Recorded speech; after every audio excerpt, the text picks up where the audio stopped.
যেই মেয়েরা স্বামীর কষ্টের সময় তার পাশে থেকেছে, তার হাতটা শক্ত করে ধরেছে, স্বামীর অভাবের সময় নিজের অনেক শখকে পূরণ না করে স্বামীকে সাহায্য করেছে, এরকম মেয়ে যারা হয় আর যাই হোক, এরা আল্লাহর দুনিয়ায় সর্বশ্রেষ্ঠ স্ত্রী হওয়ার মতো যোগ্য গুণ তাদের মধ্যে ধারণ করে ফেলেছে।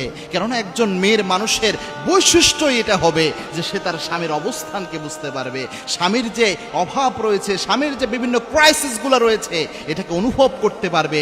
এটা হবে একজন যোগ্য স্ত্রী, দক্ষ স্ত্রীর সবচেয়ে বড় গুণ। আল্লাহর হাবিব সাল্লাল্লাহু আলাইহি ওয়াসাল্লামের জীবনটা দেখেন। রাসূল সাল্লাল্লাহু আলাইহি ওয়াসাল্লাম যখন পেরেশানিতে ভুগতেন, অনেক সময় দাওয়াতি ক্ষেত্র নিয়ে আল্লাহর হাবিব সাল্লাল্লাহু আলাইহি ওয়াসাল্লাম পেরেশান হয়ে যেতেন, অনেক সময় বিভিন্নভাবে কাফেরদের করতে বিভিন্ন চক্রান্তের শিকার হতেন। ওই সময় খাদিজাতুল কুবরা আল্লাহর হাবিব সাল্লাল্লাহু আলাইহি ওয়াসাল্লামের জন্য সবচেয়ে রহমের আচরণ রাসূল সাল্লাল্লাহু আলাইহি ওয়াসাল্লামের সাথে করেছেন, এবং কি নিজের যত সম্পদ ছিল সমস্ত সম্পদ আল্লাহর হাবিব সাল্লাল্লাহু আলাইহি ওয়াসাল্লামের জন্য এবং ইসলামের জন্য মা খাদিজা কোরবানি করে দিয়েছেন। ব্যবসায়ী যত প্রতিষ্ঠানের যত সম্পদ ছিল, এটা ছিল তার স্ত্রীর সবচেয়ে বড় গুণ। এজন্য আল্লাহর হাবিব বলতেন, আমার খাদিজা যদি জীবিত থাকতো কশ্চিনকালেও আমি দ্বিতীয় বিয়ে করতাম না।